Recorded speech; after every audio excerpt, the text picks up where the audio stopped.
तर नमस्कार मित्रांनो, स्वागत आहे तुमचं आपल्या एका नवीन ब्लॉग मध्ये. तर मित्रांनो, आपल्या साताऱ्यातील 12 मोठांची विहीर कोणी पाहिलं नसेल, असं कधी झालंच नसेल. पण मित्रांनो, 9 कमानींच्या विहिरीचं नाव तुम्ही कधी ऐकलंय का? तर तीच आपण आज पाहायला निघालोय. तर ब्लॉग शेवटपर्यंत बघा. ब्लॉग हा इंटरेस्टिंग होणार आहे आणि आपल्या चॅनलला सबस्क्राईब करा.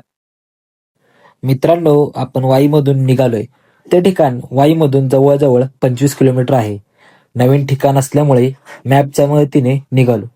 तेवढ्यात आम्ही पाचवणमध्ये पोहोचलो. तिथून छत्रपती शिवाजी महाराज उड्डाण पुलाखालून उजवीकडे वळण घेऊन सातारा एक्सप्रेस हायवे वरून सरळ निघालो. साताऱ्याच्या 9 किलोमीटर आधीच आपल्याला नागेवाडी हे गाव लागते व नागेवाडी गावाच्या सुरुवातीलाच 9 कमानीची विहीर असे प्रसिद्ध ठिकाण आपल्याला पाहावयास मिळते.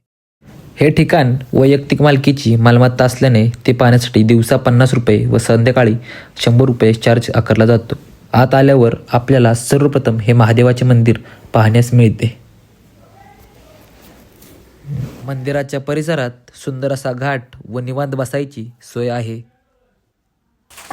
मंदिराच्या चहूबाजूने सुंदर असे पाण्याचे कारंजे बसवले आहेत.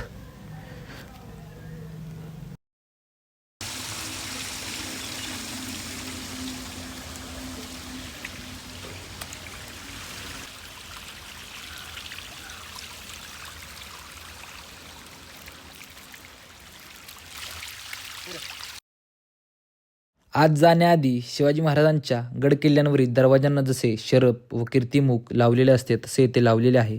आत येताच आपल्याला या विहिरीची ऐतिहासिक माहिती व आधुनिक नमुन्यांची माहिती पाहायला मिळते.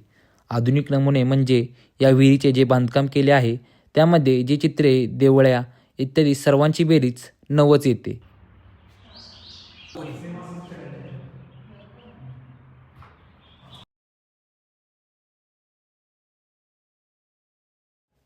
जसे आपण पायऱ्या उतरून आत जातो तसेच आपल्याला एक आधुनिक पाण्याखाली लपलेली महादेवांची पिंड पाहायला मिळते. महादेवांच्या पिंडीबरोबर येथे नंदी व कासव पण आहेत.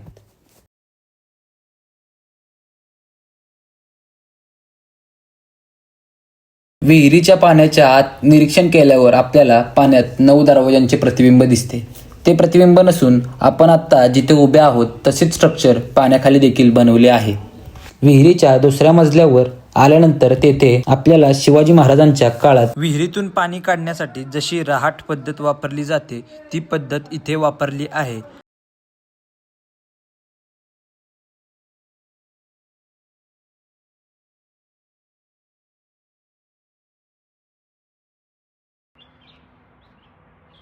आपण मंदिराचे आतून व बाहेरून निरीक्षण केल्यानंतर मंदिर वर कसे दिसते हे पाहण्यासाठी वर गेलो.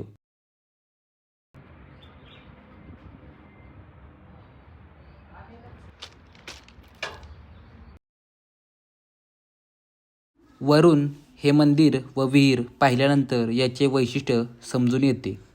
ते असे की या विहिरीचा आकार व जी महादेवाची पिंड त्या मंदिरात पाण्याच्या आत आहे तिचा आकार एकसारखा आहे. म्हणजेच थोडक्यात ही विहीर वरून शंकरांच्या पिंडीसारखी दिसते. मित्रांनो, हे मंदिर तर मला खूप आवडलं. तर मग मित्रांनो, हा ब्लॉग आपण इथेच एंड करतोय. ब्लॉग कसा वाटला हे कमेंट करून नक्की सांगा आणि आपल्या चॅनलला सबस्क्राईब करायला विसरू नका. तर चला भेटूया आपण एका नवीन ब्लॉगमध्ये.